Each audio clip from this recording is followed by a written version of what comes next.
Russia's Ministry of Defense has released a statement revealing the murky activities of the United States military.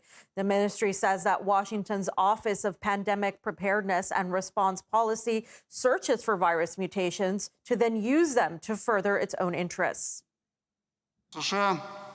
As in 2019, the United States began preparing for a new pandemic by searching for virus mutations.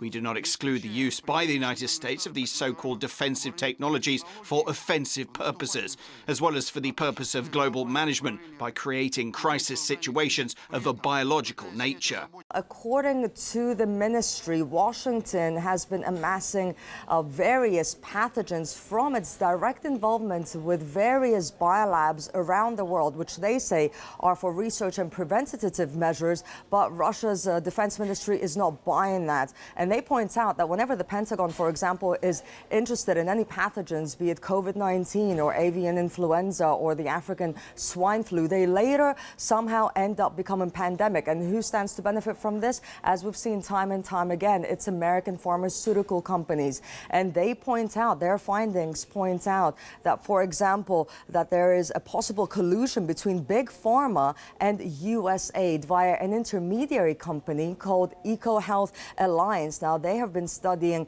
the diversity of bat population since 2015, and they've also been looking at mechanisms how to transfer coronavirus strains from bats to humans. And we know that just 2 months before the world ever heard about COVID-19, there was an exercise conducted at the Johns Hopkins University in New York, where in that exercise entailed scientists transferring an unknown at the time strain of coronavirus from bats to humans via a pig. So, of course, all this and the office that is now being opened leads them to question why this is happening.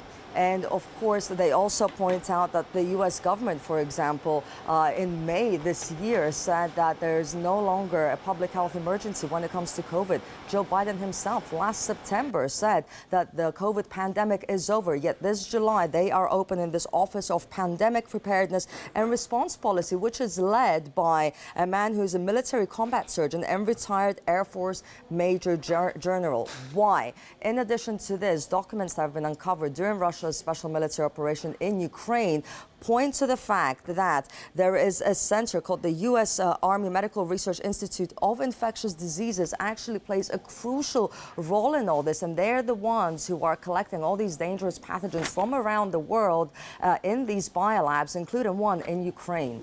The U.S. Army Medical Research Institute for Infectious Diseases has been involved in U.S. biological programs in Ukraine. Thus, representatives of the institute actively led projects codenamed UP1 and UP8.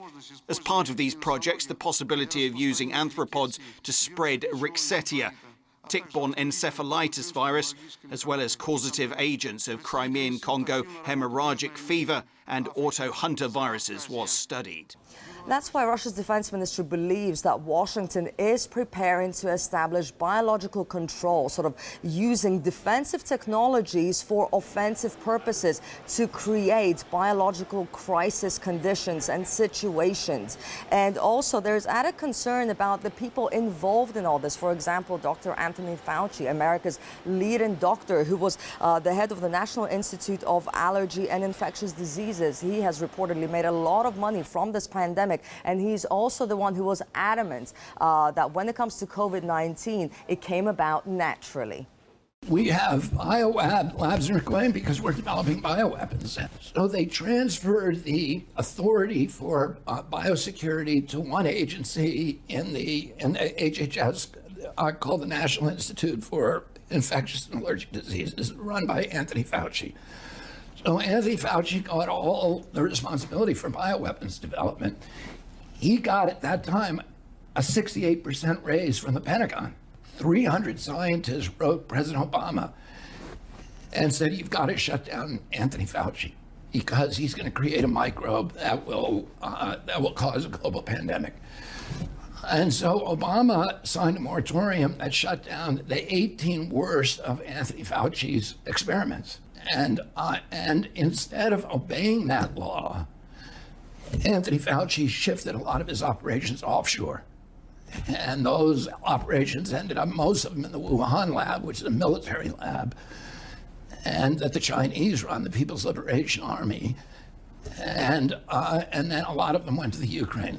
There will be those, of course, who will say that these are just all conspiracy theories or Russian propaganda, but we are talking about specific examples, specific organizations. And let's not forget that Washington has itself admitted that it does have biolabs, including in Ukraine. And again, let's not forget just how terrified they were at one point in case their research there falls into the wrong hands, and how catastrophic that may be if it falls into Russian hands. So what that research there was all about, perhaps this is what we're talking about.